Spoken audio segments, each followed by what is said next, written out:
Exposition qui est dans le prolongement de l'exposition du mois de septembre des Journées du patrimoine, où on va continuer à parler ce qui est, nous, notre raison d'être, c'est-à-dire les forgerons d'Antoigné.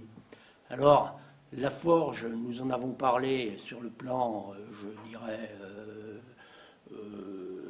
industriel, et là, on va en parler, mais sur un autre thème, c'est sur la poésie. Alors c'est vrai que les personnes qui ont connu Antoigné, ils ont peut-être du mal à y trouver de la poésie, mais il n'empêche qu'en 1942, eh bien, il y a un monsieur qui a fait un recueil sur la poésie dans la forge, et donc c'est ça qui est notre thème.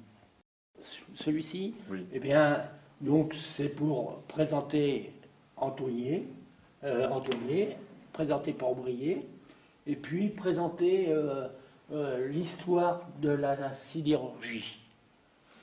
Ici, c'est un travail manuel qui a été fait sur la forge. Donc, pour dire tout ça, que quand même, les gens, même s'ils ne l'étaient pas dans la forge, même s'ils étaient jeunes enfants, eh bien, ils étaient intéressés par la forge, par le travail de la forge, parce que c'est quand même toujours mythique, le travail du fer. Vous avez des étincelles, vous avez du feu, vous avez des températures extrêmes, vous avez également des coups de marteau qui sont assénés, qui sont très forts. Et donc tout ça, il y a un mythe autour des forgerons. Effectivement, ce panneau, il représente ce fameux livre que nous avons trouvé de 1842. Et donc, voilà la première page, c'est le coup d'œil sur Port-Brillet. C'est clair, ce n'est pas sur Antoigné, c'est sur Port-Brillet, mais il décrit un processus qui était le même à Antoigné qu'à Port-Brillet. Et donc, voilà, on présente ici Port-Brillet, et ces 4 dessins, ce sont des dessins qui sont dans le livret. Alors là, on voit l'enclume, les marteaux, les pinces. Ici, l'atelier de forgeron. Ici, vous avez l'église, parce que bien sûr, il y avait des mythes, mais il y avait des croyances. Et donc, à côté d'une forge, il y avait pratiquement toujours une chapelle. Et donc, cette chapelle, cette église, c'était l'église de la Madeleine du Plessis de 1100. Il est de Félix Descoux. Il s'intitule « Mine ». Puisqu'il nous faut quitter le sol mouvant des ondes, de la terre sondons les entrailles profondes. À nos pieds sont ouverts des gouffres souterrains, dévorant, vomissant tour à tour des humains. Regardez ce mineur. D'un pas lent, il s'avance. Il s'arrête. Il descend. Et son front brille, un œil, ô pour lui de l'abîme implorons la clémence, car quelquefois, vivant, on descend au cercueil. Il s'enfonce à regret dans le royaume sombre. De son œil, par degrés, l'éclat se perd dans l'ombre. Puis, cet œil disparaît comme un point lumineux qui s'éloigne et s'éteint dans la nuit de ces lieux. De la terre, il s'en va déchirer les entrailles et creuser des chemins et dresser des murailles. Dans le noir labyrinthe, oh, ne descendez pas, à moins qu'un fil de lin ne conduise vos pas. La voûte sur la voûte et se croise et s'allonge, et souvent retentit d'un bruit qui se prolonge. Sous les coups du mineur, la terre crie en vain. Cyclope impitoyable, entends là qui se plaint. Mais non, tu restes sourd à la voix de ta mère. Il faut du minerai, qu'importe sa prière. Donc, église qui a toute une histoire, parce qu'en fin de compte, elle est,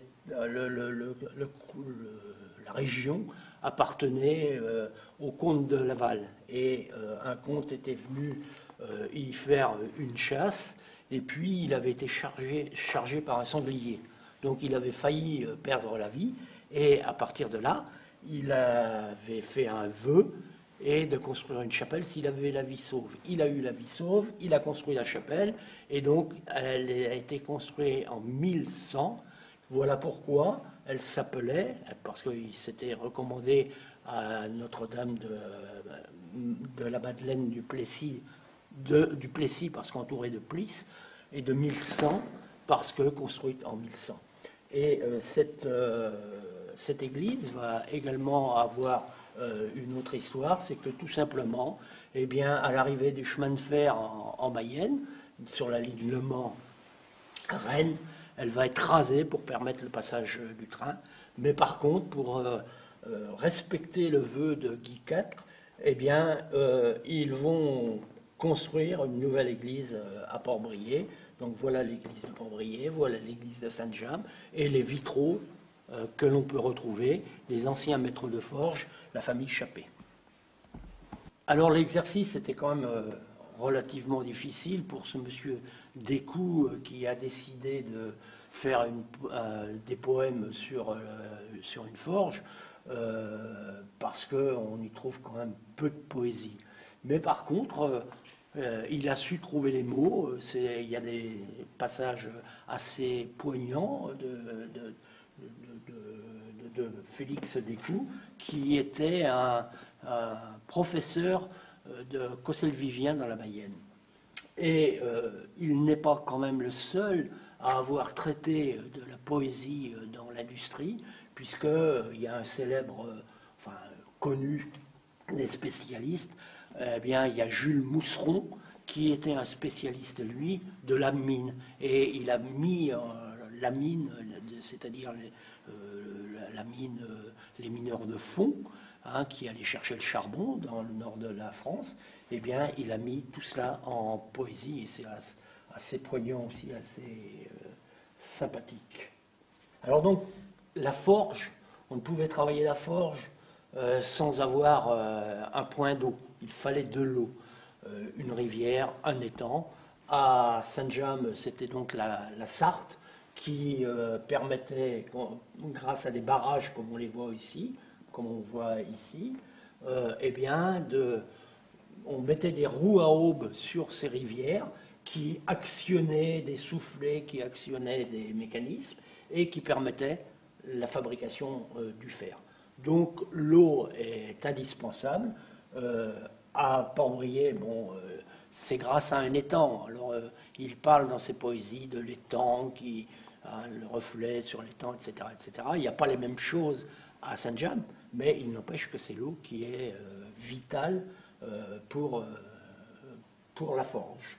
Le Haut-Fourneau, c'était l'endroit, c'était une construction dans laquelle on mettait le métal solide, et puis on mettait du charbon de bois, et donc on mettait tout ça en feu, et ça permettait à la base de récupérer du métal. Alors, on avait mis du fer, du minerai de fer, mais on récoltait de la fonte à la base du cubilot, du Haut-Fourneau. Par contre, nos ancêtres n'étaient pas intéressés par la fonte. Ils voulaient du fer, donc il fallait revenir au fer. Alors, il y avait un deuxième atelier qu'on appelait l'affinerie, et donc, dans cet atelier, eh bien, on réchauffait le fer, on le martelait, et en fin de compte, on le décarburait, et on revenait au fer. Qu'appelez-vous décarburer? Enlever du carbone. Parce que la différence entre la fonte et entre le fer, la fonte, l'acier, c'est un pourcentage de carbone plus ou moins élevé. Et donc, dans le fer, il n'y a pratiquement pas de carbone, 0,15%, pas plus. Et puis, par contre, dans la